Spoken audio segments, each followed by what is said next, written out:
दोस्त, आज मैं एक स्टूडेंट के बारे में बताने जा रहा हूँ जिसे सिर्फ एक गलती की वजह से इसे ज़िंदगी भर पछताना पड़ा। दोस्त, इसके पिताजी बहुत ही गरीब किसान थे। ये रातों दिन काम करके घर खर्च को चलाया करते थे, लेकिन ये अपने बेटे को पढ़ा लिखा कर एक सरकारी नौकरी दिलाने का सपना पाल रहे थे। इसलिए इन्होंने अपने बेटे को 12th कंप्लीट होने के बाद से ही इलाहाबाद में कंपटीशन की तैयारी करने के लिए भेज दिए थे और कंपटीशन के साथ साथ ही बीएससी में एडमिशन भी करवा दिए थे। यह लड़का भी अपने करियर को लेकर बहुत ही सीरियस था, लेकिन कुछ दिन की तैयारी के बाद इसे इलाहाबाद की हवा लग जाती है और लाल किला हरा के चक्कर में फंस जाता है और टाइम वेस्ट करने लगता है।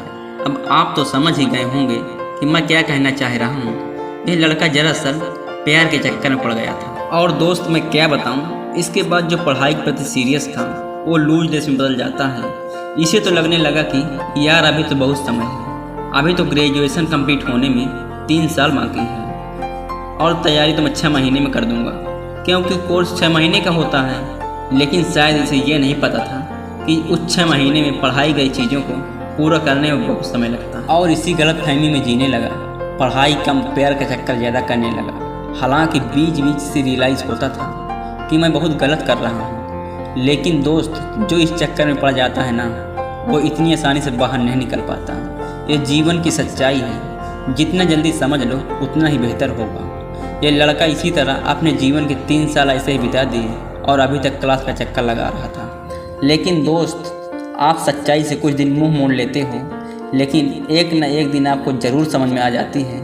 लेकिन जब तक समझ में आ जाती है, जब तक बहुत लेट हो चुका होता है। ठीक उसी प्रकार जब तक इसके साथ में पढ़ने वाला एक दोस्त ग्रेजुएशन कंप्लीट होते ही SSC MTS का एग्ज़ाम क्रैक कर लिया और वो सेटल हो गया, तब इसे रियलाइज हुआ कि मैं इन 3 सालों में क्या किया। और इसे लगने लगा कि मैंने कितना गलत किया। पिताजी का मेहनत पानी में फेर दिया। कैसे कैसे दिन रात मेहनत मजदूरी करके पैसा भेजते होंगे, मैं यह सब चुटकियों में बर्बाद कर दिया।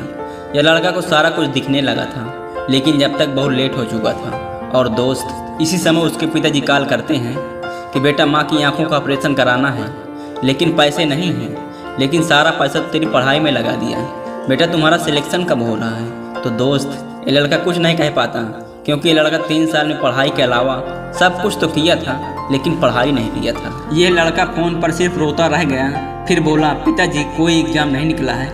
दरअसल मैं एक गलत रास्ते में चला गया था, मैं भूल गया था कि मैं क्या करने के लिए आया हूँ, मुझे माफ़ कर दीजिए पिताजी।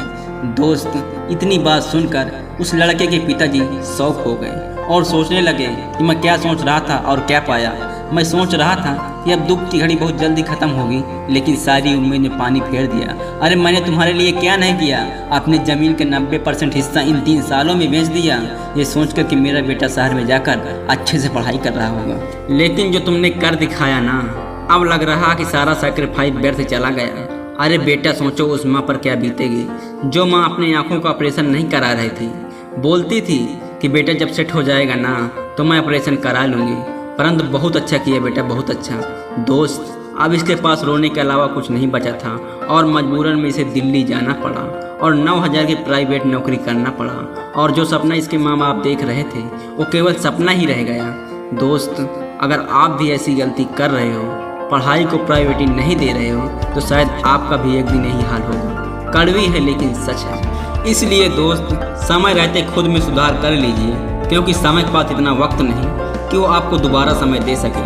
तो दोस्त, मैं यह स्टोरी आज की जनरेशन को देखते हुए तैयार किया हूँ। मैं आशा करता हूँ कि इस स्टोरी से आपको बहुत ही ज़्यादा मोटिवेशन मिला होगा। तो दोस्त, मिलता हूँ अगले वीडियो में, तब तक के लिए जय हिंद, वंदे मातरम।